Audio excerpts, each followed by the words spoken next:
And greetings. Happy Tuesday, Wednesday, right? It's Wednesday. Yes. Happy Wednesday. Yes. Welcome to the Steve Deace Show here, live and on demand on Blaze TV, radio, and podcast alongside Todd Erzin and Aaron McIntyre.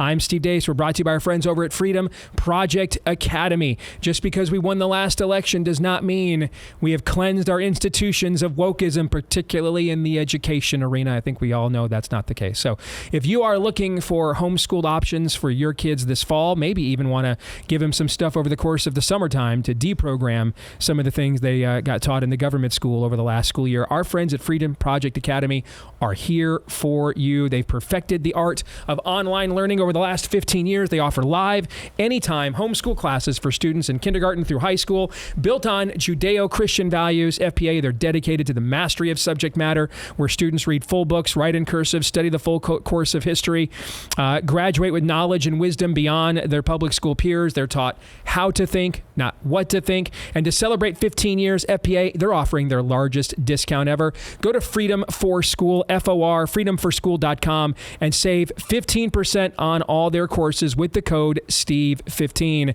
And hey, I had my own son enrolled in FPA for a couple of years, so I saw firsthand how good they are at this, all right? So highly recommend. freedomforschool.com. Use the code STEVE15 for 15% off all their courses. Code STEVE15 for 15% off all their courses at freedomforschool.com, FOR, freedomforschool.com. All right, typical Wednesday fare for you coming up on today's show. We've got a bit of a surprise at the bottom of the hour. I typically don't like to indulge in a lot of complimentary feedback because I just kind of feel like it sounds, self-aggrandizing. And you guys know that I'm very good at being humble. You guys know this. And it's often, the best, in fact. You think that more people should be humble? I think you should emulate my level of humility. I don't disagree with that. Yes, and I really just don't want to do an entire segment of hosannas and congratulatories. All right, but we have been receiving really some uniquely reinforcing feedback, I guess I'll call it, for Richie Meets the Rainbow. And I just feel as if I'm going to make an exception here. And I just think that this is something, because this book doesn't reach bestseller status. It is still one of the best-selling LGBTQFU books in the country. None of this happens without you guys. And so I understand, I'm not doing this for my own ego. I'm not doing this, just to hear people compliment me. Okay, not just for that. But it's also because I want to share it with you, the people, because without you, none of this happens. Fair? This is just me giving it, I'm taking your applause and giving it back to you, the people. Yes. You're just a regular everyday folk hero. I am. Indeed. I actually did pump my own gas yesterday. That is true. I did pump my own gas yesterday. That happened. So, Todd, your thoughts? Never mind. Coming up in the next hour of the show, we will have Buy, Sell, or Hold, and then we'll be joined by our colleague and friend Daniel Horowitz, the prophet of woe and lamentation. We're going to get some of his reaction to the interview that we had yesterday with the Vice President J.D. Vance. If you missed that, go get that. Blaze TV, YouTube. We created a separate podcast just for that interview to break that one out. And as far as we know, he's only done a couple of interviews since we struck Iran. And so we got into both the future of U.S.-Israeli relations, but also U.S. foreign policy as regarding the Middle East overall. So you don't want to miss that. Daniel has some follow-up thoughts on that conversation that he'll share with us coming up later on in the show. But before we get there, it is time for Aaron to let us know what happened while we were away. What happened while we were away, brought to you by the latest Driveby Hoax. CNN was the first of a few mainstream media outlets to rush out with this story, citing unnamed sources who were purportedly briefed on intel assessments of the damage the United States did to Iran's nuclear capabilities, which stated that we didn't do much damage after all. Maybe that's why Trump was so crabby yesterday morning. CNN is scum, and so is MSDNC. They're all, and frankly, the networks aren't much better. It's all fake news, but they should not have done that. Those pilots hit their targets. Those targets were obliterated, and the pilots should be given credit. This morning at a NATO summit, Secretary of State Marco Rubio dismissed the story's claims. On the stuff about the intelligence, this is what a leaker is telling you the intelligence says. That's the game these people play. They read it, and then they go out and characterize it the way they want it characterized, and they're leakers. This is the game they play. So that's number one. Number two, here's a fact. The conversion facility, which you can't do a nuclear weapon without a conversion facility. We can't even find where it is, where it used to be on the map. You can't even find where it used to be because the whole thing is just blackened out. It's gone. It's wiped out. It's wiped out. Then we dropped 12 of the strongest bombs on the planet right down the hole in two places. Everything underneath that mountain is in bad shape. And I refer you to the statement of the IAEA, Mr. Grossi. You know what he said? He said there was Iran, the way it looked the day before the attack, and what their nuclear program looks like now. Two very different things. They are way behind where they were just 7 days ago. Now, anything in the world can be rebuilt. But now we know where it is, and if they try to rebuild it, we'll have options there as well. But all this leaker stuff, these leakers are professional stabbers. That's what they are. They go out and they read this stuff, and then they tell you what it says against the law, but they characterize it for you in a way that's absolutely false. Also at that NATO summit, Trump announced non-U.S. members have agreed to increase their share of defense spending to 5% of those countries' GDP. Back at home, federal agents arrested 11 Iranian foreign nationals in 48 hours, including one watch-listed individual, as part of a series of targeted operations spanning 8 states and 9 cities nationwide. One arrestee is a former IRGC Special Forces operator living in St. Paul, Minnesota, and another was a highly trained IRGC sniper arrested in Alabama. In New York City, Zoran Mamdani has won the Democrat primary for mayor, beating former New York State Governor Andrew Cuomo. Mamdani is a self-described Democratic socialist, backed by AOC and Bernie Sanders, hates police, loves Hamas, wasn't born in this country, has promised oodles of free stuff, and is generally just the baseline Democrat in the year 2025. Interestingly, according to New York Times exit polls, Mamdani was overwhelmingly opposed by those making under $50,000 a year in New York City, while overwhelmingly supported by every income bracket higher than that. Mamdani will now take on current New York City mayor and independent Eric Adams, along with Republican Curtis Sliwa. The vice mayor of a town in Los Angeles County, Cynthia Gonzalez, is now under federal investigation for posting this video where she calls on criminal gangs to protect illegals from immigration and customs enforcement raids. Not for nothing, but I want to know where all the cholos are at in Los Angeles. 18th Street, Florencia. Where's the leadership at? Because you guys are all about territory, and this is 18th Street, and this is Florencia. You guys tag everything up, claiming hood. And now that your hood's being invaded by the biggest gang there is, there ain't a peep out of you. It's everyone else who's not about the gang life that's out there protesting and speaking up. We're out there like fighting our turf, protecting and Gonzalez our turf, posted the video late last week, then deleted it and says the FBI later visited her home and she's now under active federal investigation. And finally, Vice President J.D. Vance with stories from the Oval Office. And the president looks over at me, puts the foreign leader on mute and says, "This is not going very well," and he presses the red button. And my eyes get really big, and I'm like, "Mr. President, you know, what just happened?" And he looks at me and he goes, "Nuclear." Nuclear. And 2 minutes later, a guy walks in with a Diet Coke, and he looks back at me and he says, "It wasn't nuclear, it's just the Diet Coke button." And that's... So that's the kind of guy, and my fellow Republicans, that we have as the President of the United States. And that's what happened while we were away. My man's at least got to go up to the Coke Zero. Diet Coke is nasty. Coke Zero might be better than actual Coke. No, don't. But Diet Coke is nasty. That's just proportion. Come on. Okay. Let's get to your montage, Aaron. What kind of an individual, unironically, posts the following on social media? Quote, "Queer liberation means defund the police." Who does this? And it's not a Babylon Bee headline. It's done unironically. It's not parody. It's up to you, New York, New York. Yes. Hey. That was well done. Want to get nuts? Let's get nuts. That was very well done. Very well done. It was. Did not have that on my no bingo card today. Neither did I. But he kind of nailed it, didn't he? Kind of did. He did, yeah. It's so dumb. You're not gay enough to get a Tony Award, but that was still pretty good. Right? Thank you. But by the way, this is important. As all 4 of your daughters can attest, Dad's not gay enough. Indeed. Anyway, that's the new mayor of, likely new mayor of New York City. Believe me, and listen, there's more where this came from. I looked. I mean, John Calvin once famously wrote, God punishes disobedient cultures with wicked rulers. Remember, were you going to say something, Aaron? Can I answer your question? I'm Yes. not trying to be snarky. I'm not trying to undermine the point that you're making. But to answer your question, who posts something like that unironically? The median Democrat voter. You're right. We have to get that in our heads. I completely agree with this.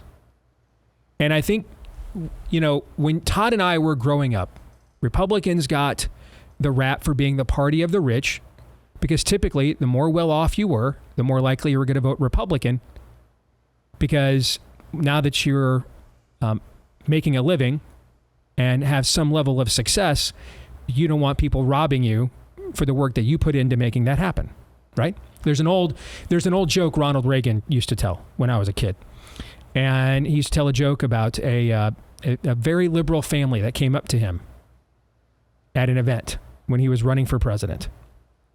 And they said, listen, we don't agree with you, but we like you personally, and we just wanted to come where we love America. We just disagree with you, and we're proud liberal socialists, and we just wanted to come up and meet you and wish you well, even though we're probably never going to vote for you.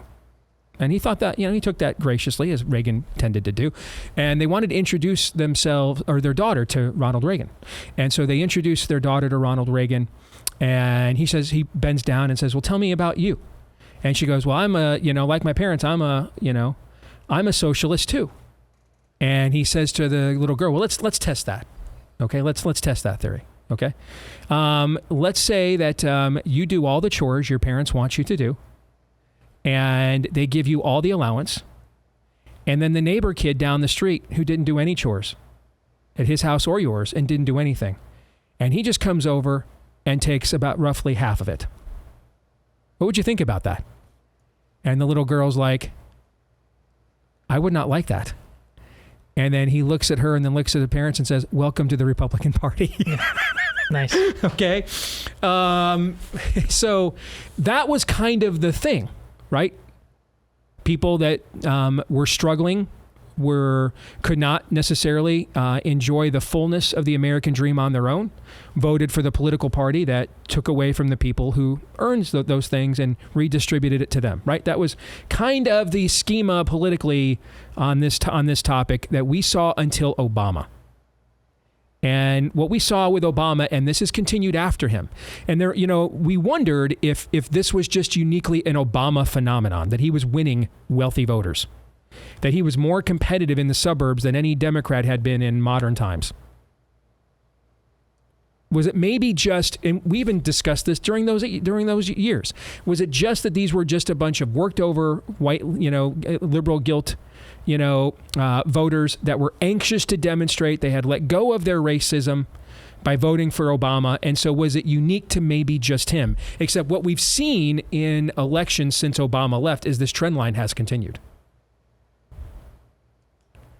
And remember when George W. Bush won middle-class voters pretty convincingly in 2004, and it was over moral values. That was the number 2 issue in the exit polls, right? Yes. And do you remember how many Democrat lefty journalists, columnists did pieces, Todd, back after that? All these middle-class people voted against their own self-interest. Remember that? They voted against the party that was going to pull out of Iraq, because it's predominantly their kids that are going over there, right? Was going to pull us out of Iraq, was going to give them more government benefits. They voted against their own self-interest. Remember that, right? I had these debates in the Des Moines Register News. Yes. See, this is happening now, but on the other end of the street. And for the exact same reason. It's just the reasoning is different. There is only one force on earth, folks. Only one. There is only one force on earth that will cause human nature to trump its own self-interest. Can you guess what it is? It's religion. It's the only one. It's not an opiate at all. Another thing Marx was wrong about. It's a stimulant. Both good and bad, depending on whether the religion is. Religion is the only force on earth that can compel people to consistently go against their self or vested interests and choose things that might not align with that. So in 2004, you had a bunch of middle-class people upset about the spread of gay marriage, upset about declining moral values in the country. Vote for George W. Bush over John Kerry. They voted against, quote-unquote, their vested self-interest. They voted for the candidate that was going to give them the fewer bennies. Although, if we're being honest, in hindsight, George W. Bush was pretty good at handing out bennies, too. All right. But that's not the way that election was being cast at the time. We know that now, but we didn't know that in the fall of 2004. And so now it's not just a bifurcated phenomenon here. You're not just seeing wealthy whites worked over at universities, anxious to get absolution for their fake racism by voting for the charismatic black man. This has outlived him now.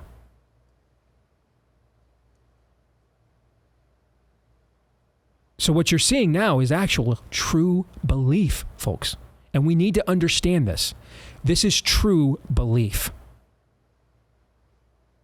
This is true belief.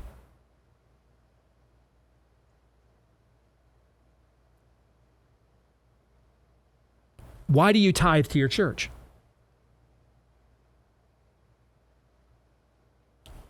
Because your God commands it.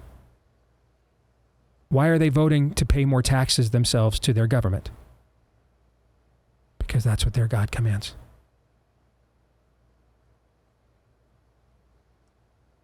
And government is God and the state is the church.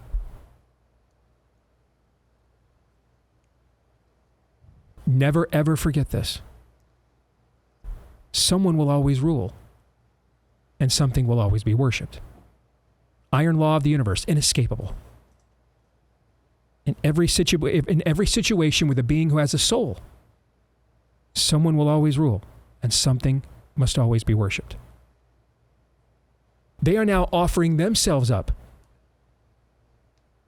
in their spirit of the age religion as a form of a living sacrifice, as Paul will compel in Romans when we get to that here in a few months in chapter 12. This is their spiritual act of worship.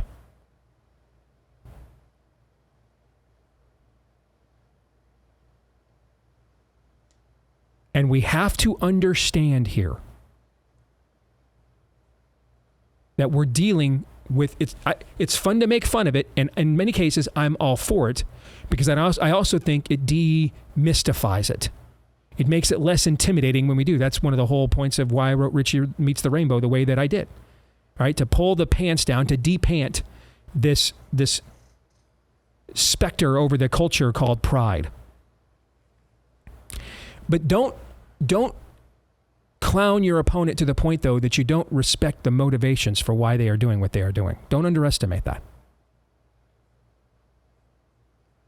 Absolutely, posting online, queer liberation means defund the police, unironically, means you're retarded. But these people really believe in their retardation, really believe in it. And think since you don't, that you're actually the ones who are retarded and need to be corrected. You need to understand this.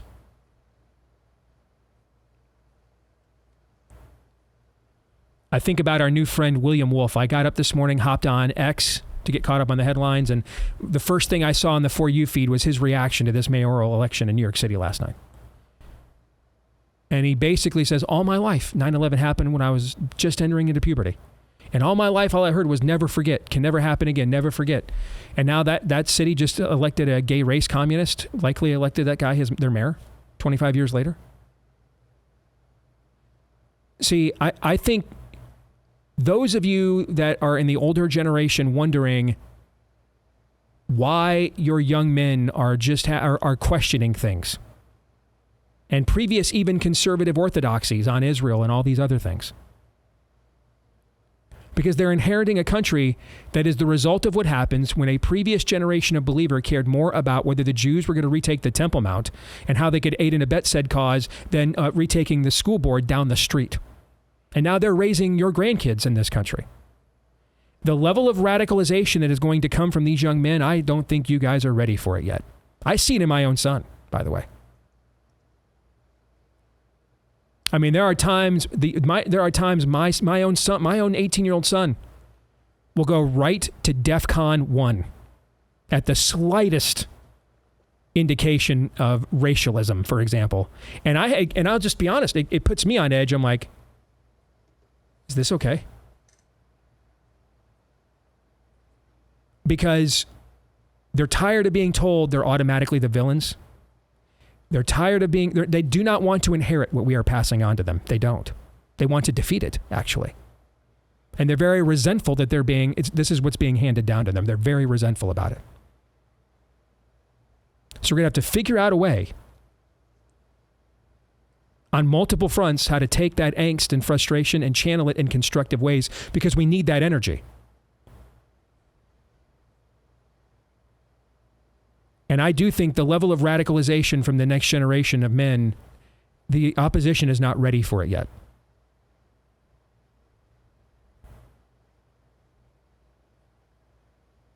They're used to calling you a racist and you immediately shutting down and being apologetic for even daring to enter into the periphery of such a fray. The next generation of young men will just put on a Nick Fuentes t-shirt even if they don't know who he is, just to spite you. And you need to recognize that. So we better figure out how we're going to disciple that energy and channel it in the right direction, so that we don't raise a batch of Nick Fuenteses in response.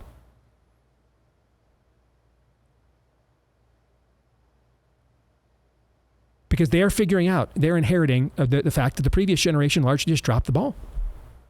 Just couldn't be bothered. And now the suburbs that they want to move into to raise your kids and grandkids are completely infested with much of this kind of signage and verbiage.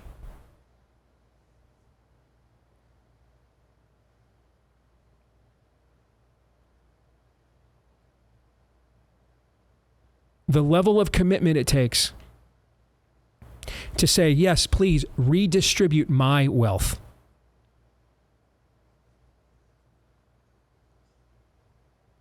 Goes way beyond the level of commitment that, frankly, many evangelical churches demanded of people in America sitting in their pews for the last 35 years. And so we keep thinking there's going to be a point they're going to cut the deal. Bernie Sanders went on Joe Rogan yesterday. I saw 5 clips. He just looked like a fool in all 5.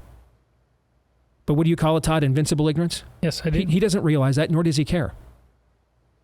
There's a level of commitment there we need to understand that I think we struggle to understand on our side, because we still, even though we're waking up and I've been flirting with optimism more than I have been my entire career, we still revert to too much of the chuckle hut, give me the talking point, give me the clickbait that I can share crap. Meanwhile, what we're up against will burn your community down and have the ashes at your feet if they can.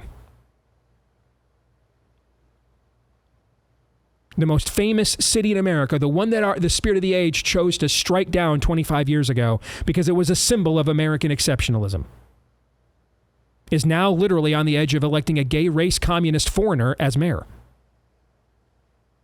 Speaking of which, that's basically your choice. Because worldview is destiny, here are your choices. You get Christianity or you get gay race communism, and there is no in between. There's no in between. None will be offered. Now, Steve, don't they understand that it's better off being a queer here than in Palestine? No, they don't understand that, because they actually believe what they say, unlike you and I. It's a cogent worldview. There are denominations within the spirit of the age and the Church of Satan, just like there is the Church of God. They have doctrinal differences as well.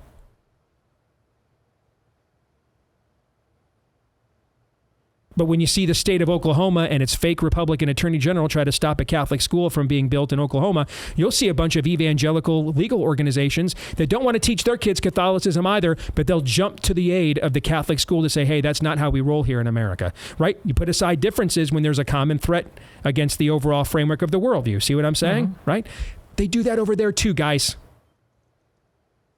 So those are your choices.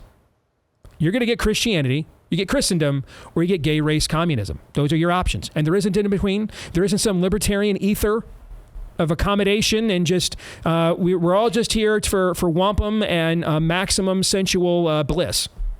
We'll have that in common. That's not the way it works. We're beings with souls. That's not how the universe works. That's why libertarianism always has like 3% of the population only, and those 3% of course, unfortunately, really believe in it. It's a self-limiting philosophy because it goes against human nature. Human nature is not basically good. Those are your options. You get Christendom or you get gay race communism. Those are your options. There isn't an in-between. There isn't a third option. If you're trying to find one means you've chosen gay race communism. That's what it means. Those are your only options. Choose ye this day whom you will serve. Todd and Aaron, your thoughts? Yeah, I just want to echo the danger of just defaulting to the Chuckle Hut stuff. It was last week where I said, it was Friday, the worst of the week. And I said, there's always going to be a red light district, but the formalizing it and assenting to it on mainstream television, on The View, which is what they did, I said, that's not sustainable. That ultimately has to end. Well, now take that on steroids. This is New York City. The number of people with access, whether they're formally residents in New York or not, but they work in New York as well. The level of capital involved there, the number of control of media and messaging in this nation and worldwide.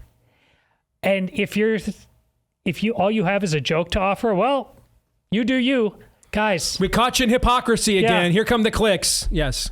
You may die before you suffer the consequences of that laugh track, but your kids won't.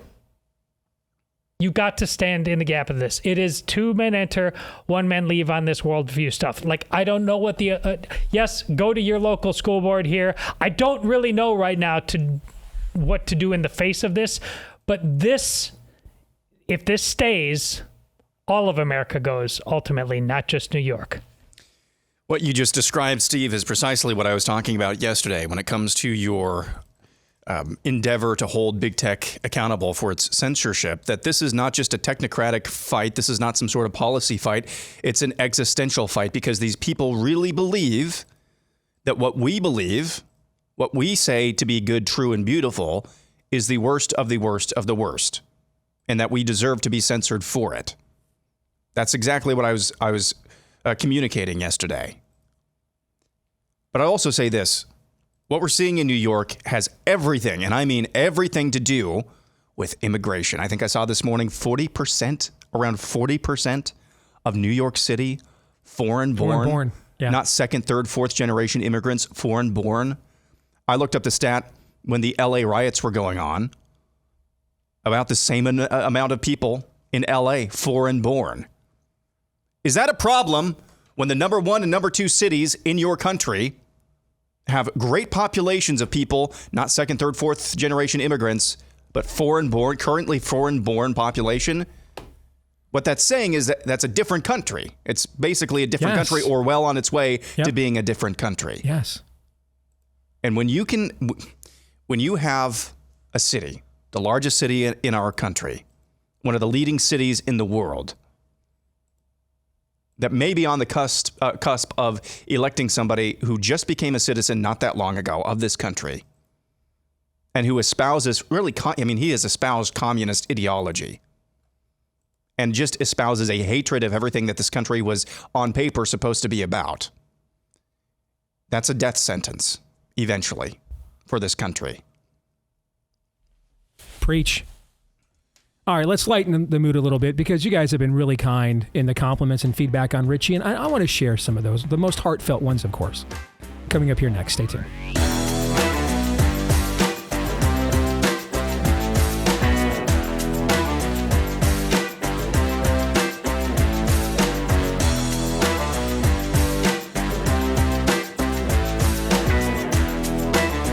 So this week marked 3 years since Roe v. Wade was overturned. Here's what you may not know, though. Baby murder numbers have actually surged to a 10-year high. So while we have the fewest Planned Parenthood clinics in America than we've had in many a moon, unfortunately, via the abortion pill, we have turned virtually every mailbox in America into a potential abortion mill.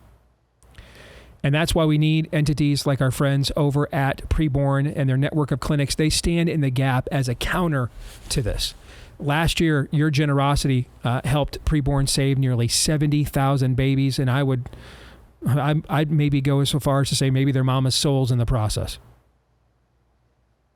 I think we just all saw what happens when the heart is hardened, the conscience is seared by women who desire or have already given into the desire to kill their own babies and wanting to not feel guilt for that, but to instead be affirmed in their sin. We just watched an entire presidential campaign where one political party made that the basis of their entire campaign message.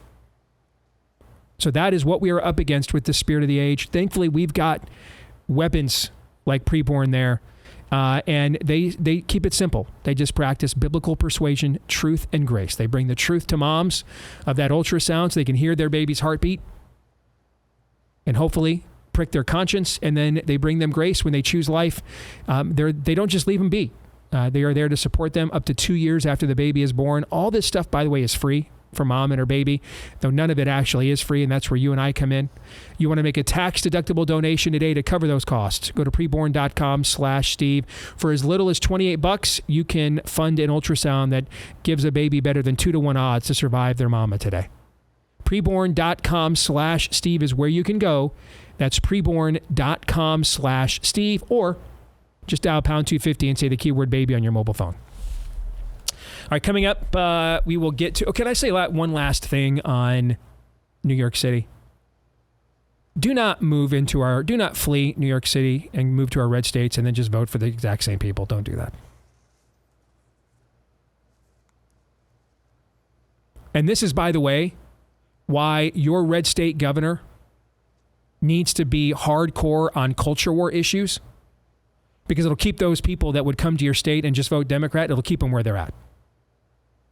When they realize they can't just get, lower taxes, lower crime, Marxism. That it's an entirely new way of life.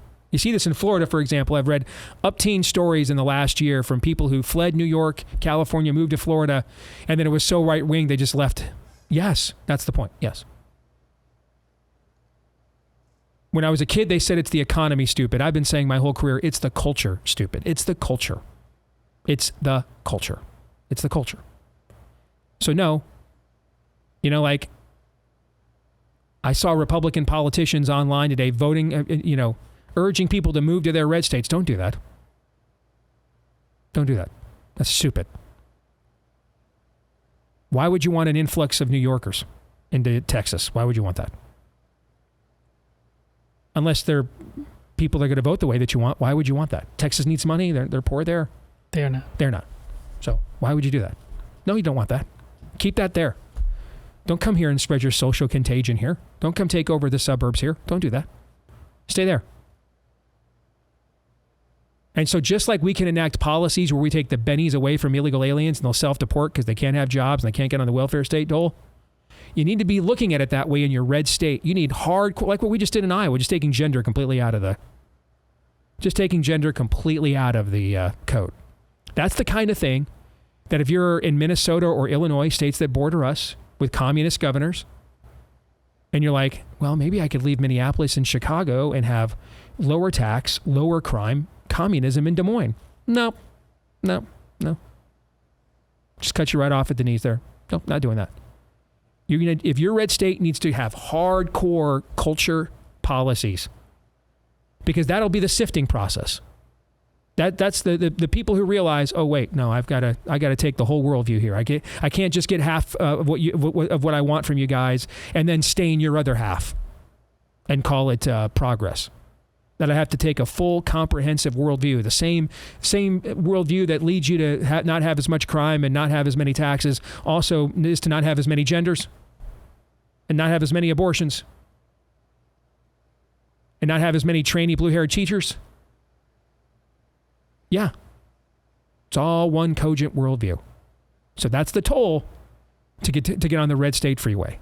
You are not permitted to come here and pass your toll on to us. Nope. Otherwise, stay right where you are. And I got to tell you, I'm actually pleased that New York City is doing this.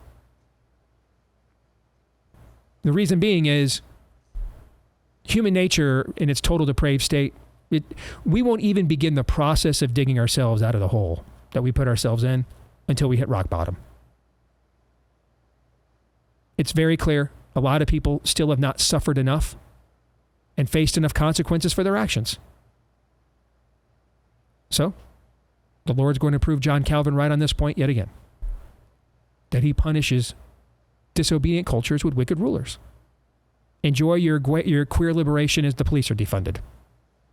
Hopefully all you guys making all that money can afford your own private security. And with that,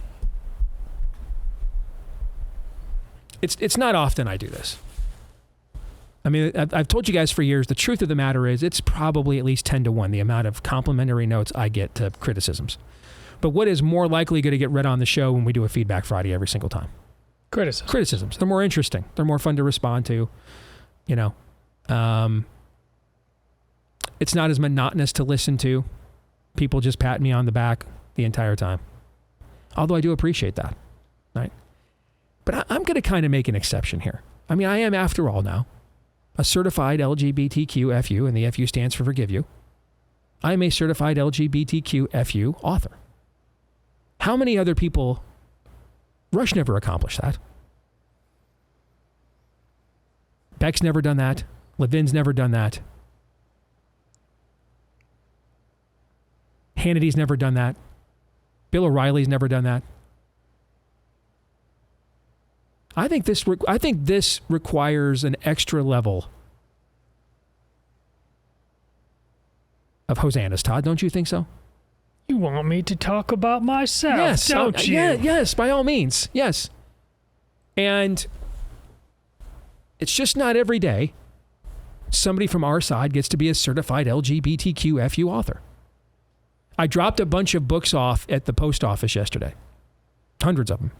Woman walks out wondering, what are all these packages I'm dropping off at 4 p.m, 30 minutes before they close, you know? And she's like, what is this? So, I mean, I did a threat assessment before I answered, okay?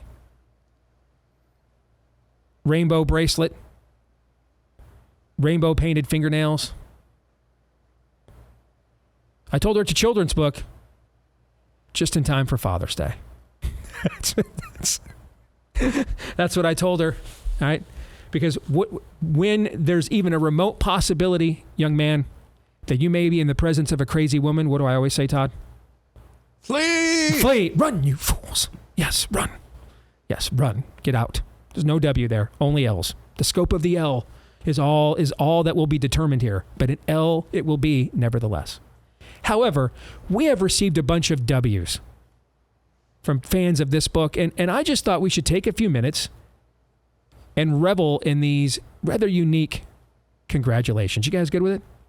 Aaron, you got something to kind of set the mood here just a little bit? There it is. Yes. For such an austere occasion, for such a great literary work. All right?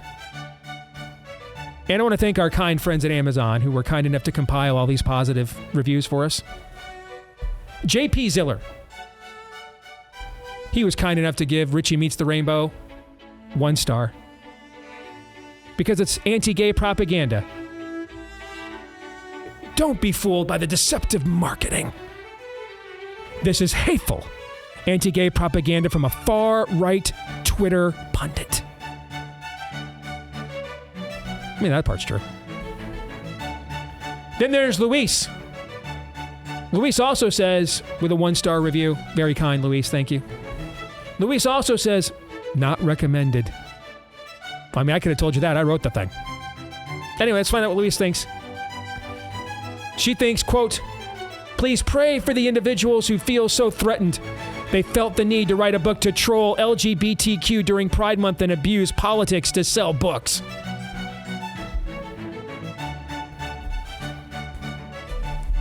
Again, it's all true. They're accusing you of abusing politics. Yes. I didn't realize the people who thought it was okay just to shoot corporate executives they didn't like in broad daylight knew what that even meant. But we'll roll with it. It's fine. It is, of course, showing toxic empathy is a Pride Month miracle. Mihai. I mean, I'm kind of low, but Mihai, that's their name, gave it a glorious 1-star because they, have no idea who this is, claimed it was a, quote, false advertisement. This book is anti-equality and has hateful messages. Do not buy if you are looking for inclusive pro-LGBTQ messaging.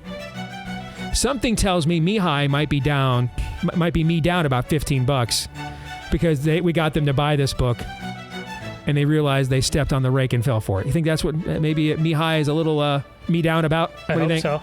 I'm hoping so too. Listen, absolutely, like I said yesterday, if even one kid who was going to fall for this gender mutilation scam doesn't do it because of this book, it was worth it. If even one rainbow jihad activist bought this book thinking it was an earnest celebration, the whole thing was worth it. Even if the only one is Mihai. Wish you had camera. Look on their face, whatever page it was when they realized, oh, yes, crap. When they looked at the back cover endorsements and went through the acronyms. SATAN, what? Yes. Mihai was me down. Brittany Bowman. She gives me a 1-star as well. Thank you, Brittany. She says, the author mistakes fragility for depth. I don't even know what that means. Which is why you're hopping on Amazon. Yes. I don't even know what that means. All right. This book was written with the intention to mock the LGBTQ plus community. It's giving small PP energy. Well, I mean, Brittany, I mean, assuming you're a woman, if you're LGBTQ, I have no idea why you're even concerned about PPs whatsoever. You've kind of given those up for Pride Lent forever or something. What's a PP? Indeed. What even is it? Indeed. Never mind. Let's not do that. Yeah. That's all we need is now, just like we have right-wing, everything. Now we've got right-wing OnlyFans. What is PP? That's all we need. Don't do that. Richie meets the PP? Yes, let's not do that. Okay. That's on Blue Sky. That's where Richie can meet the PP on Blue Sky. Okay. I have an active Blue Sky account. It tells me one of two things. You either A, never post there, or 2, you're a pedophile and we should search your computers and devices. Or you're the vice president trolling it. Yes. Correct. Yes.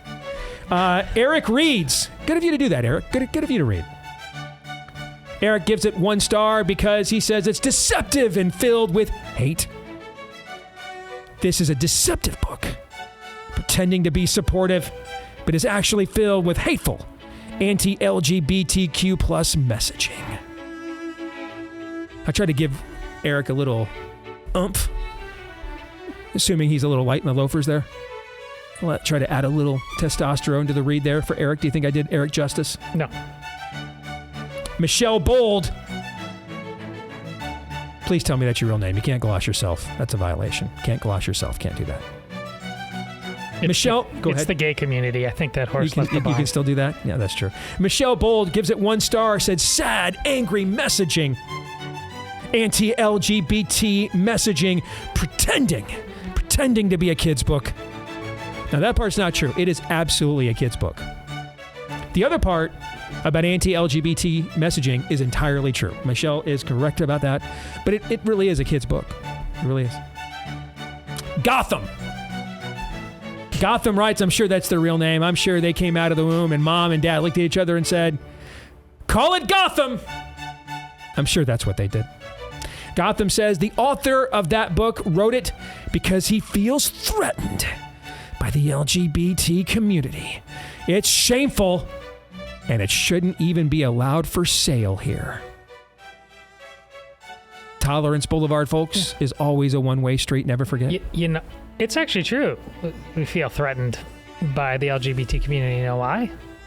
You threaten people all the time. Yeah, I mean, you threaten us. Yeah. So you do.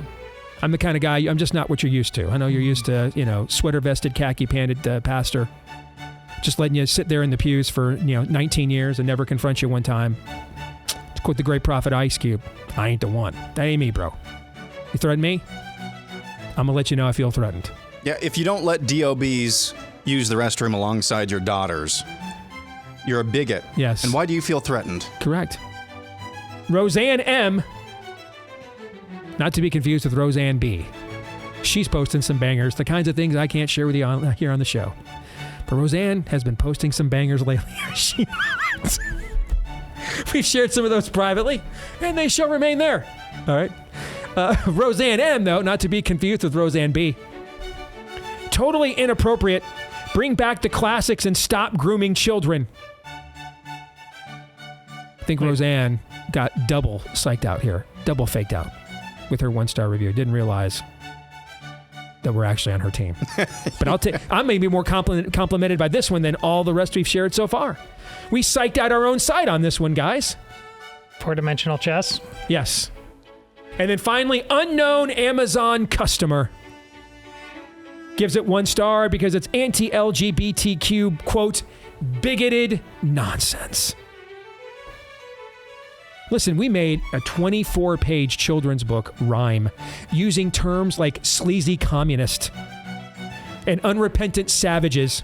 This book may be a lot of things. Nonsense it is not. Frankly, the vocabulary accomplishment of this book is actually quite high. You go out there and try to make unrepentant savages rhyme, all right? You do that. I'd like to see you carry Bill Walton up and down the court all night. Okay. Bill Lambier. Thank you. I'd like to see you try to make sleazy communist fit into a nice, childlike refrain. It's not simple to do. It's not nonsense at all. That one I'm a little offended by. But the rest of these are all very, very appreciative. And I appreciate each and every single one of them. It is for one of the reasons we did this was for the last 10 minutes.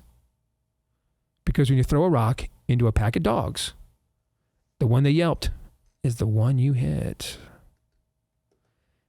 Feel free to add your review, 1 or 5 star, to Richie Meets the Rainbow over there on Amazon, RICHIE. Get your copy as well. I mean, I think that these folks that we just mentioned would applaud you if you made sure your school library had a copy of Richie Meets the Rainbow for classes later this fall. Totally. Absolutely. So sponsor your local school library. Make that happen.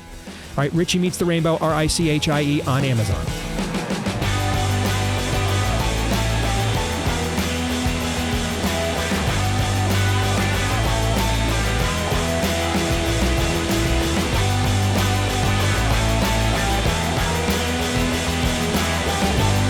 All right, back here with Hour 2, live and on demand on Blaze TV, radio, and podcast. Steve Deace here with Todders and Aaron McIntyre and all of you.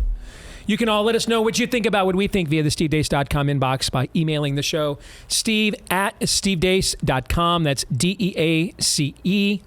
Like us on Facebook, MeWe, and Gab.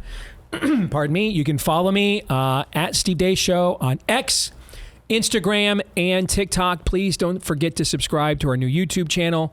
We explained to you yesterday. That's why we had to start one. All the unfair censorship that we got from YouTube, we had to start one. We filed a formal complaint with the Federal Trade Commission. So please subscribe to our new YouTube channel, at Deace Show on YouTube. That's at Deace Show on YouTube. Thank you if you've done that to help us, by the way. We appreciate that. And then thank you if you're a podcast listener and you've hit subscribe or on Apple iTunes follow, because those things help us as well and also help you because they make sure that every time a new Steve Deace Show episode is done, it's right there. for you to listen to right in your feed. And again, thank you to Aaron. He took yesterday's interview with the Vice President Vance and broke it out into its own individual episode that you can just listen to that by itself and then share it with others if you want to do that. And then also, please make sure you give us a 5-star review if you love the podcast version. Thank you to all of you that have done that for us too. And thanks to our friends at Relief Factor. They're a long-term partner with us here at The Blaze because they've been the source of a lot of long-term success stories. I know there's too many people in our audience struggling with chronic pain. That's pain that comes from too much inflammation in the body. If that is you, it's usually manifested as lingering achiness, stiffness that just won't go away in your joints.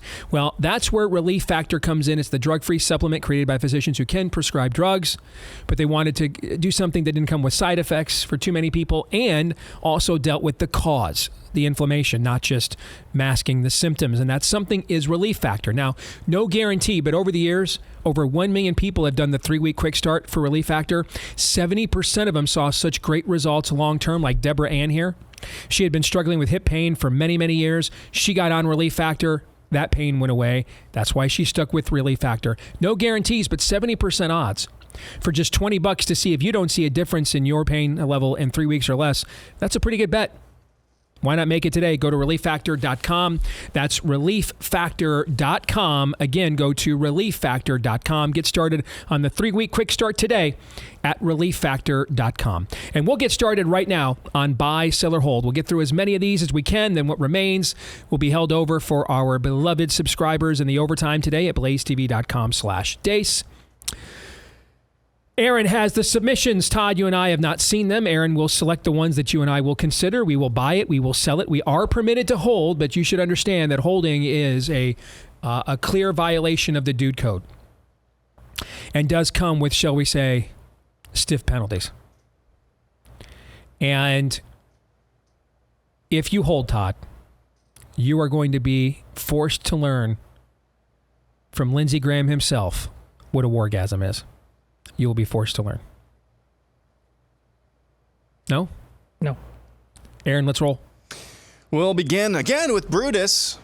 It's like 4 weeks in a row with this guy, or what? Yeah, he's good. All right. Operation Midnight Hammer is not just a military mission to destroy Iran's nuclear capabilities. It's also a private DM Lindsey Graham sends to dudes on Grindr. I want you to know half of these submissions this week were some variation of this. Great. What is wrong with you people? It's my fault. Actually, I'm a terrible influence. True. It is true. It's my fault. I'll buy that as well.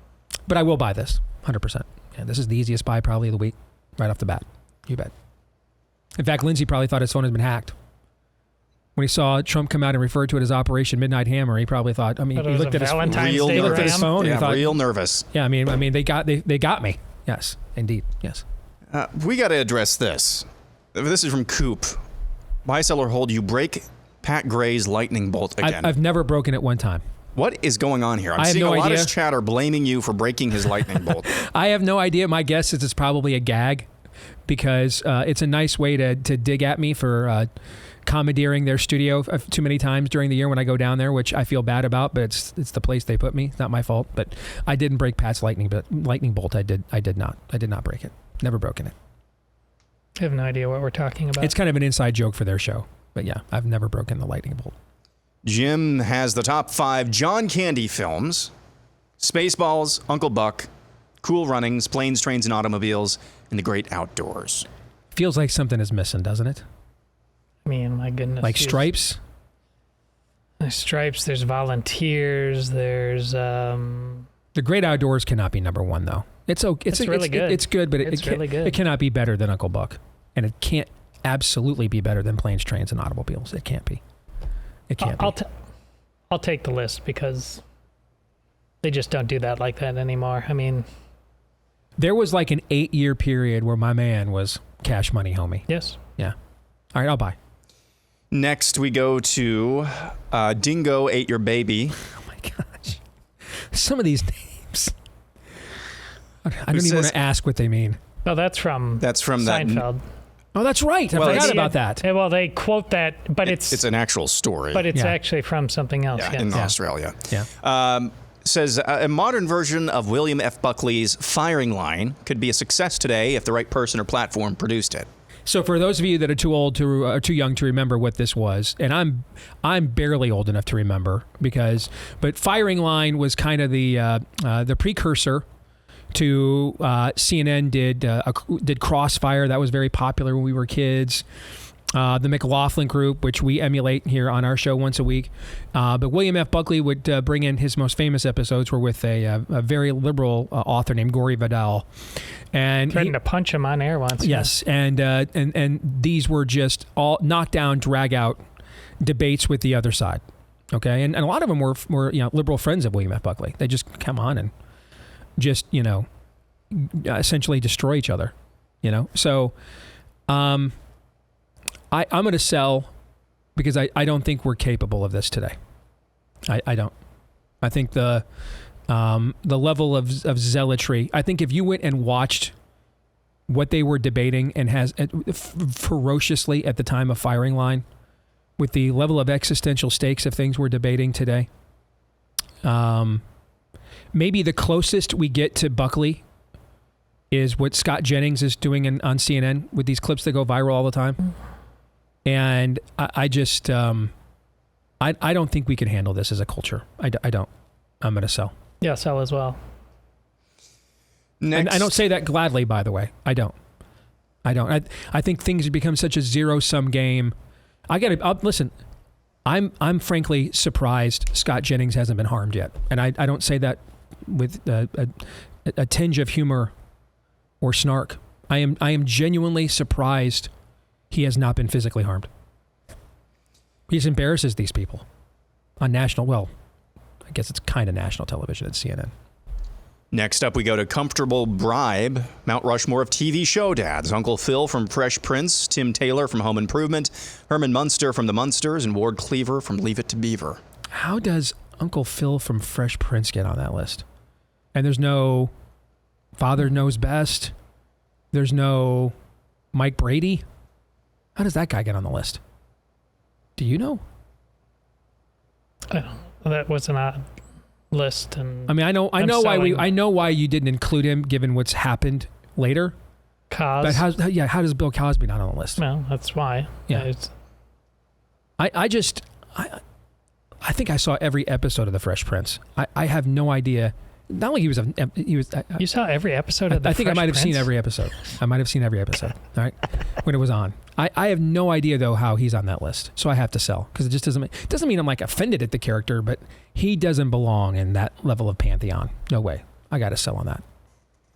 There's Ozzie and Harriet. There's 15 shows I could just say off the top of my head where more deserving than this. Is no different than my analysis of superhero movies. If we actually had a list that mattered of good dads that we actually followed, would we be anywhere near where we are right now?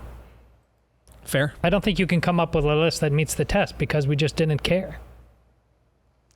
Next, we go to Alec Picardo. The boomer generation has supported every war except the war their generation was responsible for fighting, Vietnam. Buy, sell, or hold, that's a fair assessment. Bro. That is... Well, no. I think that's way too oversimplified. You do? They didn't... Because that kept me deep, Shrek, when I read that, when I heard him say that. They didn't comprehensively support Bush's war in Iraq. They were quite radically against it, and for all the reasons they're for Ukraine now. So now they're... At first there was overwhelming popularity for the invasion of Iraq. At first it was essentially just a handful of, far-left Democrats in Congress who were against it at first. Now, by the time we get to the end of Bush's term, you are correct. But initially, there was overwhelming support for invading Iraq. Initially. I actually think there may be more truth to this than I had never even considered this point. But I think there may be enough truth to it to give it a buy. I think that's quite fascinating, actually. Next, we go to Cross True. It's a dude code violation to care if you get something for Father's Day. Be a man and do your best to forget your own birthday. Yeah, buy. I'll buy on this. I tell, and they always come through, but most of the time I forget that it is Father's Day. I just plan out a normal Sunday. Hey, we have church. Am I grilling today for family dinner? What are we doing? Well, Amy's like, well, it's Father's Day. Oh, yeah, I guess I forgot. So, I appreciate the effort every year. It's just really not that big of a deal to me. And if everybody forgot it, I don't know that I would care. My birthday is a little bit different. I don't know why, but I probably would care if everybody forgot my birthday. But the Father's Day thing, to me, I don't like contrived holidays just so we can sell more consumer goods. Since women care about that, and I love our women, I'll indulge that for them. But as guys, we should have zero interest in things that are largely 20th century contrivances in order to sell more Chinese goods, basically. Okay? Because for us, it's not, most of the time, it's not the thought that counts. It is for women, not for us. Next, we go to Dirk Van Wyk, who says within 3 years, boots on the ground will be robotic and the decision-making paradigm will change forever. I'm going to let you take this one first. Within how many years? 3. I'm selling on that, but... Then 15? 15, yeah. I'd buy that. 3 years is way too soon. Way too soon. I will sell. I'm not even sure how you could even make the case that's going to happen within 3 years. What's way more likely, I think, in 3 years is no boots on the ground in wars. I think that's way more likely. What's way more likely is you are dealing with levels of drone technology and other things that we are literally just flying a drone into enemy airspace, assassinate the next Soleimani or whatever, okay? Take out the next 15 leaders of an enemy guard. I mean, how was ancient warfare done? I mean, in ancient times, you kept the king or the general behind because if you got the king, that's what chess is based on. That's why when you capture the king, the game is over, right? If you got the king, then the other army was largely defeated. It was just a matter of how long it would take for that defeat to be realized. And I think what's way more likely is that warfare is going to be no boots on the ground, by and large. That a lot of this is going to be done remotely, high tech. And I think that also comes with its own issues now. What happens if an enemy what happens if an enemy hacks those systems and then has you commit an act of war against another country? You see what I'm saying? Yeah. But that would be my guess. I think that's way more likely than robots on the ground, so I will sell. Next, we go to Steve Senny. Since Todd enjoys talking about riding Steve's coattails, he should write a book as well and call it Max Meets the Millstone. Not a bad idea. Good book title. Max Meets the Millstone. I like that. I like it too. Remind me, does Richie's teacher have a name? No. On purpose, Richie's teacher was not given a name. For he is Legion. Or they is Legion, yes. Could be the story of Richie's teacher. What happens to Richie?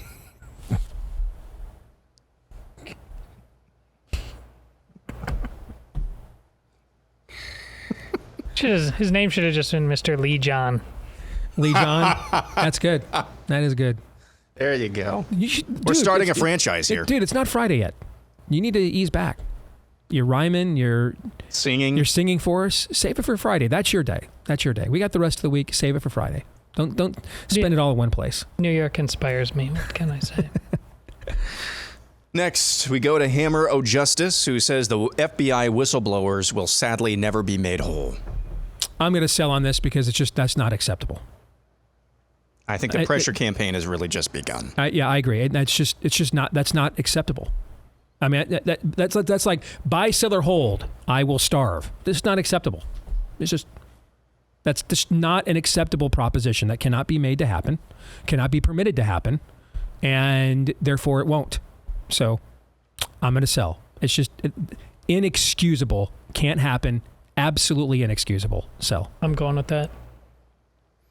Next, we go to Konstantinos, old friend, Konstantinos Roditis.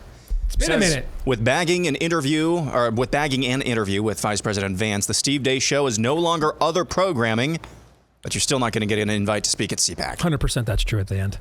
Bye. Yeah. 100%. Agreed. Although I got an email.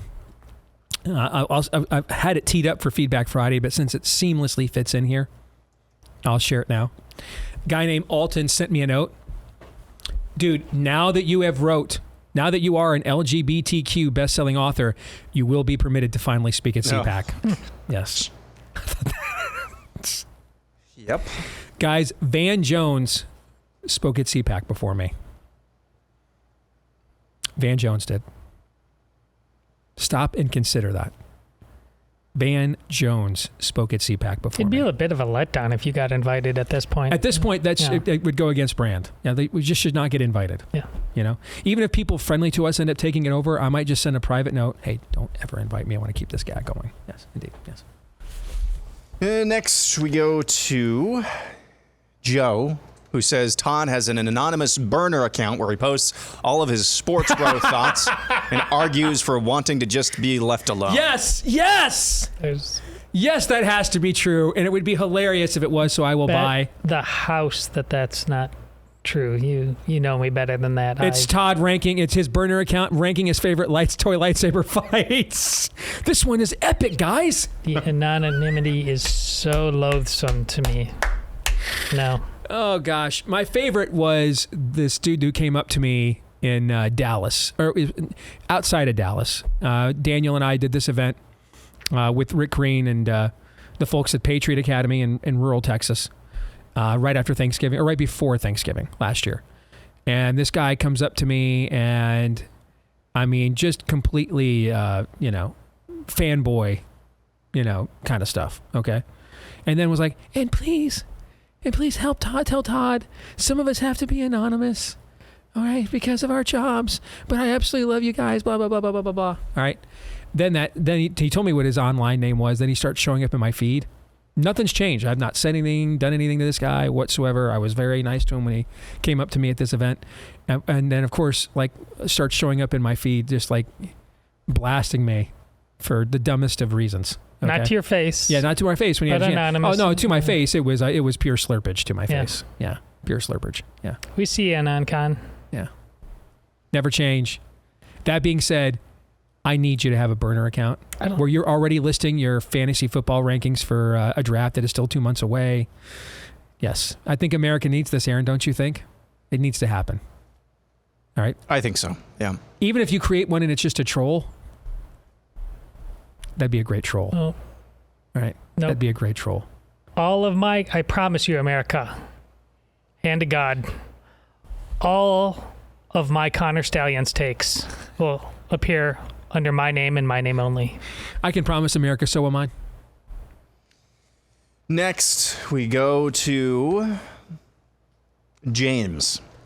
The rift between Tucker and Ted is likely to end up hurting Christians involved in government because theology like Ted's will be used against them, especially when it comes to their support of Israel. For moving forward, I will buy. Now, I don't buy. But let me give you some data here. This is Bo Buchanan. I saw posted this earlier. For those of you that don't know, Bo is one of the White House's pollsters. Okay? And Bo posted some data in his X feed right before we went on the air. All right. He said the GOP split over Israel and the Middle East is largely driven by media consumption, and that's what's driving intra-party divides. 60% of GOPers 65 plus get their news from cable, and 37% from local news. So they're going to be more inclined to say, yes, we have to stop Iran from getting a nuclear weapon. All right. GOPers younger than 67 only get 37% of their news from cable. They get 29% of their news from YouTube, hence why we have filed a complaint with the Federal Trade Commission.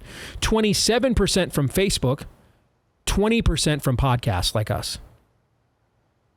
Right? And so we're in the midst of this, and Bo articulates a generational transition in terms of how information is acquired and achieved.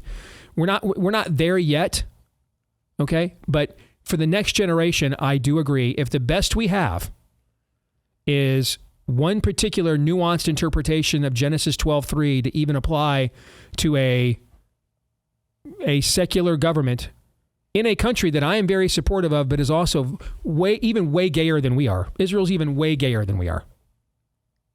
Like, there's crying in Israel that they had to cancel Pride because of the Iranian strike. Okay? and the counter missiles, right? All right. So if the best you're going to have for the people that are getting their news from YouTube and Facebook and people like us is a broad application to Genesis 12:3 that for a country that did not even exist at the time that God said this to Abraham, okay, and did not exist at the time this country was even founded, you're gonna get wiped out by this generational changeover. But we're not changed over yet. You see what I'm saying? Okay, we're not changed over yet. We're in the midst of that changeover, which is why Glenn can have Steve Bannon on the same day that Mark Levin is going on X and calling Bannon a traitor, right? Because we're in the midst of this transition, there are massive audiences on our side for both of these perspectives. But as one generation, Marx, moves on, that perspective is going to diminish with them. And the other perspective, the one that Glenn entertained yesterday, will be the more favorable one. That's just the generational changeover, but we're not done with that yet. We're in the middle of it. So it's too early for this. But I do agree. If you are concerned about U.S.-Israeli relations moving forward, number one, you should be. And then number two, you better have something better in the next 5 to 10 years than Genesis 12:3. Better have something better than that. You better have something geopolitical in mind, because the conversation on that front is changing. Which is also why, when I discuss why I am strongly pro-Israel, it's almost always geopolitical and never any kind of theological or prophetic nuance or interpretation. I will buy, to me, this conversation very much reminds me of Pope Francis. In that you'll be dabbling in issues that clearly matter and that people of goodwill can navigate the gray area or something like that. But the way you choose to go about doing it is clearly breeding more confusion than it is clarity. And that right now, and this has been going on for a while, and it has everything to do with, conferences Steve has talked about going to and things like that, just like and it goes outside of this issue because you end up, you agree on more issues in these camps than you actually disagree about. But because this one has so much light and so much heat thrust upon it, you're ultimately not edifying anybody. And I think that's this is a level of confusion that ultimately, it never got put to bed with Pope Francis. And I fear the same thing with what's going on here. I mean, you have bright lights of, and forgive me if you don't, conservative Christian Protestantism. I'm just trying to be as broad and as I can in catching people that have been on this show. But when they talk about this, it's causing all manner of people to say, you're crazy. I can't hear you on anything else. That's a huge problem. That's well said, Todd. Yes, it is. Next, we go to typist M. Trams, who says, when facing a family pet's end of life, Dude Code requires that dad handle it for the family, either at the vet or in the back 40, depending on context. No point deductions for tears, but absolutely no punking out. Boys will remember their dads doing hard things. Oh, for sure. Absolutely. And it's also, you should be encouraging, not every child is the same, but we've put how many dogs? Some of them, and my family has always been there in mass. It's important to look it in the eye if you can. So yeah, this is important. This is a time to get uncomfortable. I have to sell because I punked out. I couldn't do it. I had to say my goodbyes to Cap before they took him in. I couldn't bring myself to do it. So. Next, we go to Victor Kaznia Jr. Enriched uranium from Iran ends up in a device like a dirty bomb planted by an illegal alien terror cell in a large city in the United States. See, these are the laws of unintended consequences you have to be concerned of. And one viewpoint that I didn't understand over the last week and a half was we've got all these Iranian nationals in the country. And that's exactly why we have to let Iran have a nuclear weapon. That part I didn't understand. Does that make sense to you? that would actually seem to me to be the strongest argument for why we can't let Iran. So you're worried that we've been overrun by Iranian national sleeper cells, and you want the home country they're getting orders from? Is that the new math? I mean, I saw this argued by even prominent accounts prominent MAGA accounts in my feed last week, because I would think if you believe that, the opposite is actually true. I mean, if you are really, I mean, that factored into my calculus as to why Iran can't get a nuclear weapon. I mean, if you are concerned that there's all these masses of waves of illegals of Iranian nature in the country, then why would you want the sleeper? Why would you want the country that is giving orders to said sleeper cells to have access to weapons of mass destruction, let alone even the materials? Why would you want that? Didn't make any sense to me, right? So, I don't know. Do you think that means I'm a buy on this or a sell on this, Aaron? What do you think? Buy. Yeah. Then a buy I am. Okay. Next, we go to Lord Takungus 633. Steve Deace would announce his presidential campaign tomorrow if AIPAC promised him a lifetime supply of pumpkin spice Built Bars. Sell. I can afford my own supply of pumpkin spice Built Bars. I'm gonna need you're gonna need a bigger boat. Okay, I'm gonna need more than that. Okay, because I can get my own of those. They're not that expensive and they're very tasty. Yeah, I'm saddened that Built Bar has not come back because I forgot. I just ordered 5 boxes yesterday. I'm getting low again. It's been a while. Yeah. Next, we go to Grant Asaski. Mount Rushmore of the worst factions of the Republican Party. Chamber of Commerce, War Hawks, anyone from South Carolina, and the ERLC. That's a good South list, Carolina man. The South Carolina one is a chef's kiss touch. Okay. Can they present anybody who's not banging their shack in, isn't living, isn't a polygamist or a closeted homosexual? Is it possible that the state of South Carolina could produce something other than any of the archetypes I just described en masse? Okay. And then the one guy that everybody thought was good in their delegation, is it Jeff Duncan? Turns out he actually had another family or something for years. Really? Yeah. That came out last year. What in the world is wrong with your state, bro? Seriously. How do you go over in South Carolina? How do you go over? How does this happen? How does it happen? Over. Their college World Series baseball coach is even a total clown. I mean, you can't get anything right. I just am blown away. So I'm a buy just because the way you worded the South Carolina thing. I'm in. Yep. You guys ever noticed I've never gotten any speaking engagements in South Carolina, by the way? Is that true? It's true. Yeah, I've gotten as many speaking engagements in South Carolina as I have CPAC appearances. Guys. Which is just kind of weird. That's another badge of honor. It's one of the most listened to shows by an evangelical in the country. It's one of the most evangelical populated parts of the country. It's kind of a weird thing. No one ever wants to have me down there. I can't blame you. I'd be afraid of what I would say when I got down there too. I'd be afraid of it as well. Because it would all be deserved. Daniel Horowitz is next.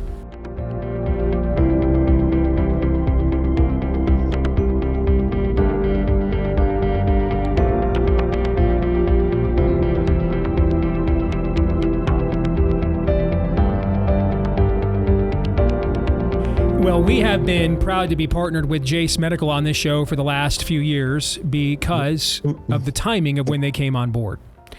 And they came on board in the aftermath of the initial onslaught of the scamdemic because they also were concerned that Nobel Prize winning medications are now being deemed as dangerous, being retconned as merely horse paste. Meanwhile, failed cancer drugs with black box warnings that don't help you with pulmonary inflammation, but might inflame your kidneys instead, are handed out as the new treatment. And they wanted to make sure that you could make sure that you are prepared should anything like this ever be attempted to happen again. And that's why they came up with the Jace case, and it is still there and available for you. The standard, the OG, with some of the most famous, renowned antibiotics in human history. like doxycycline, amoxicillin, and more, just so you know you are prepared should the next time, I don't think that could happen here, happens here again. But now you can expand your Jace case as well to account for all kinds of supply chain issues and other issues as well. They've got an ever-increasing menu of options so that even practical things like EpiPens that you're looking for can be added to your Jace case as well. All right, so get the next level of preparedness from Jace Medical, right? Use the promo code DACE at checkout for a discount on your order. That's promo code DACE, DEACE, when you go to jace.com, J-A-S-E. Use the promo code DACE for the discount at jace.com, J-A-S-E. Joined now by our good friend, the prophet of woe and lamentation himself, Daniel Horowitz. Good to see you, brother. How are you? Hey, I'm doing all right, Steve. What a week. It has been quite a week. Before I get to your thoughts on the interview we did yesterday with Vice President Vance, just kind of your overall assessment of where things stand, right? Just in terms of how things have changed, the conversations have changed as it involves Israel and Iran, just since you and I talked last Wednesday, right? So just kind of give us your big picture view of what went down and what you think it means. Sure. So the geopolitical picture really didn't change much since last week, because when we spoke at that moment, it was kind of like the 6-Day War in that it was over before it started. It was over from that first night. The way Israel planned it, it was abundantly clear you wouldn't have World War III. No one was coming to Iran's aid.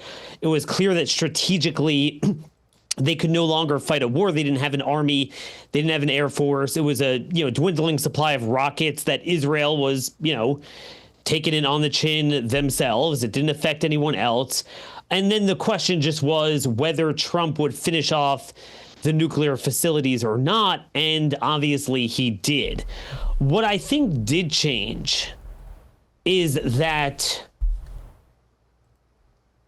the Yelpers, the online lynch mob that has nothing better to do with their lives, they didn't change despite the facts becoming clear. In other words, they continued to they continued to protest an alternative universe, a war that was not being fought at the expense of what was being done, which frankly, Steve, people take early summer vacations. They could have gone away for 12 days and they wouldn't have even known about it or been affected, to the point that even if you go on a road trip, the price of gas didn't even go up. Mm-hmm. But yet they were like fighting with the Navy SEALs, and it was a harrowing ordeal for these people. What lessons do you think we learned about the lack of domino theory or spillover potential to broader regional or global conflicts in response to this, which was one of the main fears many people had, which is that these alliances would come to bear, right? I mean, China some years buys up to 90% of Iran's foreign export oil.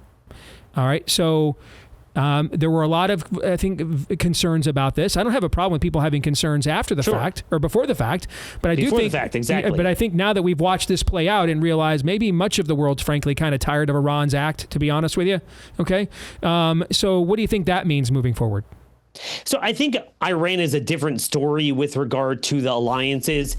It was always a hoax. They never had an alliance. At best, they were tolerated. Russia and China like throwing crap in the game, but, matches made in hell are matches made in hell. So they were never going to bail them out. And as far as every other Arab nation, clearly they didn't want the 12ers holding a nuclear weapon.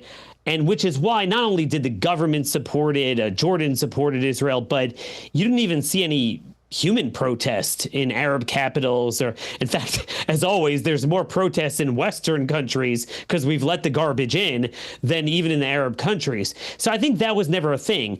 The lessons to learn is the world likes winners and doesn't like perceived losers, and winning begets winning. And when you show that you have dominance from day one, which Israel did, you win. And as far as the U.S. involvement, I think this was again, we'll talk about around the edges, but I don't want to lose sight of the fundamental success. This was peace through strength embodied that I think a lot of us not myself, but others seem to have forgotten about, that the world needs to understand that we have a lot of ordnance and we have the balls to use it effectively when we feel like using it. And that's an important lesson that China needs to take, because I think prior to last week, if you're China, you're watching America, and you're like, 25 years, we sit and piss around, deplete our time, treasure, talent, refereeing Islamic civil wars, engaging in social work in a combat zone while both of them are attacking us. And then the last couple years, sort of the ricochet response that both from the right and the left, at least noisemakers, not really in the population, but that we are so scared of it that we want to do anything to avoid any necessity to drop ordinance on anyone, to the point where some 2-bit cholera-ridden goat whatevers were blocking our shipping lanes for more than a year, and we did nothing about it. That's how scared we were. So if you're China, you're like, wait a minute, we could keep moving on in the South China Sea, move on to Taiwan, keep up the belligerence, and you're not going to get a response. I think now they understand that Trump is very comfortable using it and using it in our interest and not getting embroiled in things that bog us down. One last thing on Trump before we get to the vice president. Is this his Grenada? Now, missionally, these were different. Reagan did an actual invasion of Grenada, but put boots. There were Marines on the ground in Grenada. We suffered casualties in Grenada. But if you remember, if for the audience that's old enough to remember that period of time, similar to coming out of Vietnam, and then SALT 1 and SALT 2. Did not work, and we are under all sorts of Soviet propaganda that they have this ominous force and we can't get out of our own way. And Grenada was kind of the proof of concept that there's somewhere between thermonuclear war and being a bend over patsy for communism. There is capability, devastating capability of the U.S. military, and that gave the American people a lot of confidence that there is somewhere between these two tent poles of disagreement and argument, there is a place for American strength to still be projected. Is it possible that Trump demonstrated that this past weekend? That somewhere between, hey, we're just going to do nation building and zany hijinks ensue for 20 years, or we just maybe pass warfare or pass war control, and Iran will just they passed war control in the U.S. I guess we'll stop building nukes there now. I mean, somewhere between these two simpleton planks coming off of the failures of the post 9/11 era, there is a place for American strength to still be shown. Is this kind of his Grenada? Well, I think the comparison is apt in terms of Reagan was coming off of Jimmy Carter's disastrous engagement with Iran, and we looked extremely weak and pathetic that we wouldn't use the military, couldn't use it. So in that sense, is a good comparison, but this really kinetically was much better. That was one of Delta's first operations, and a lot of things did go wrong. Ultimately, it ended well. But in this case, you look at the ROI, Steve. I mean, this is what a lot of us have been asking for so many years. Like, what in the world did we get out of Iraq, aside from, thousands of dead soldiers, amputees, and all sorts of things? And trillions of dollars. But in this case, I mean, Israel cleared the way, took all the risk because they had the most to benefit and lose from it. They're the most directly under their threat. And we just came in there and did the honors, and it worked out perfectly. No American military casualties, no Israeli military casualties. And, it's still unclear. Are they 10 years away, 20 years away? But you freaking stopped the biggest lunatics from ever getting a nuclear bomb. I mean, and this leads to maybe what you want to talk about. This is what I can't relate to with why people are still pissed off. All right, let's get to the interview we did with the vice president yesterday. I know you had a chance to listen to it. I had less than 15 minutes, so I wanted to ask the most open-ended questions I could to get him to say the most that he could. Because I wanted that to be the story of the limited time I have, but obviously that was going to lead to follow-up questions. So I would imagine you might have a few based on what you heard from the vice president yesterday.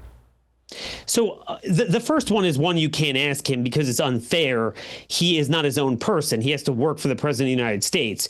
But I would, in private, I would love to know from him, like I just said, is he happy about what happened? And I don't just mean happy that Trump didn't drag us into another Iraq, which was never on the table, some mythical thing, but actually happy with what Israel did and what, Trump contributed to.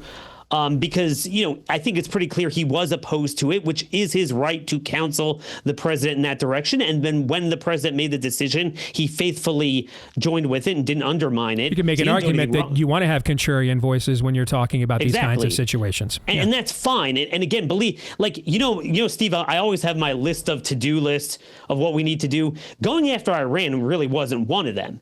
But what you need to be prepared to do is God opens up opportunities in life, and sometimes things work out, and it worked out really quickly, and really it was self-evident that Israel had this covered. And I think this was a perfect exercise in the alliance that JD envisioned 11 months ago at a speech he gave at the Quincy Institute, which was kind of anti-Israel. And he was, to his credit, going there and saying, no, I think Israel has utility to do this. So I'd be curious if he believes, this was a good thing in the end. Relatedly, number two is clearly there was a clamor to cap it at 12 days. And I think we're in a good position, but I just am curious as to why it had to stop then. And if the reason is we just don't like bombs falling, we just want to declare victory as early as we can. And when I say we, I mean America, we did what we should do and done. Okay? I mean, why Israel needed to be restrained. And if you're going to end it a little bit early, meaning they're not down and out, they're degraded, that works. And that's a successful mission with one condition, that you mow the lawn early and often from a position of strength. That's a question that we had. Yes. Is Iran on a permanent watch that they reach any critical mass of nuke program? We'll just do this again if we have to. I understand you're in a rush, you want whatever, but are you going to restrain Israel again? And this leads to number three, which is JD has expressed then and before the vision that, some of us call the Jacksonian foreign policy, which is you enable stable, reliable allies to actually take responsibility for themselves with limited background support from us so that we're not on the hook for what we did before. We don't give a darn about what happens on the ground in these countries, but you just deter and when need to be, strike and maneuver and defang a threat and be done with it. And JD definitely understood that and supported that in the past. Sometimes in his language, he continued to couch pro-Israel as an interventionist principle and worldview rather than exactly the exit strategy of divesting and pulling out from the Middle East. So in other words, if we're so terrified that the Iranian mullahs, we can't even finish the job under the risk that they might fall, and we telegraph that to them, and we have to restrain them. So then you're saying that Iran is going to still be around. Mm-hmm. So if we're terrified because we're scared of our bases in the Middle East, but our bases are there, presumably why, Steve? To protect those Sunni countries from Iran. So then why the hell are they there if they serve as nothing but hostages to restrain Israel every time? Meaning, isn't the better thing to let them finish their job and actually pull out from there? And relatedly, we just gave a bunch of sophisticated weaponry, or at least signed contracts to do so, to Qatar, and to a certain extent UAE and Saudi Arabia. Again, presumably they would need that. Why? To defend against Iran. Mm-hmm. We all know who that burden is going to fall upon in the end. It ain't going to be the UAE, okay? So again, it at some point we got to come up with a coherent vision that's not just like restrain Israel, warmonger, I don't want extra war. We have to, in totality, if we want to divest from the Middle East, which I really do, at some point, Israel's got to finish the job, and then we stop funding both sides of everything. Stop, if you want to pull back on Israel funding, that's fine, but then you got to pull back on that other stuff and get our bases out of there, or at least most of them. Good stuff, brother. Thank you. Thanks for the opportunity. You bet. Take care. All right, guys, we got about a minute left. What do you think? Each and every individual point that Daniel makes notwithstanding, I think the largest lesson of this is you have Democrats that now want to impeach Trump for this and for breathing. You have parts of the right that are openly antagonistic of each other. I think it's an absolute success story that this was accomplished to the degree that it was accomplished when there were a bunch of reasons why it looked like we were going to be our own worst enemy again. I mean, we don't even know what agenda is over here. The fact that we got something accomplished over there, it was a good day. I think something that is maybe going to be talked about here in the coming days in the aftermath of what the United States accomplished on Saturday night is we talk about the military standard, how our economy is basically propped up on the strength of our military. Folks, I'm telling you, the powers across the globe, I have to believe, watch, depending on the route, a squadron of B-2 bombers round trip basically circumnavigate the Earth, depending on the route that they took. They dropped a payload of bunker-busting bombs, and the target didn't even know that they were going off until they actually exploded. I think the military standard is intact for now. Well said. Back at it again tomorrow, noon to 2 Eastern, right after Glenn Beck, right here on Blaze TV. Until then, Romans 8:28.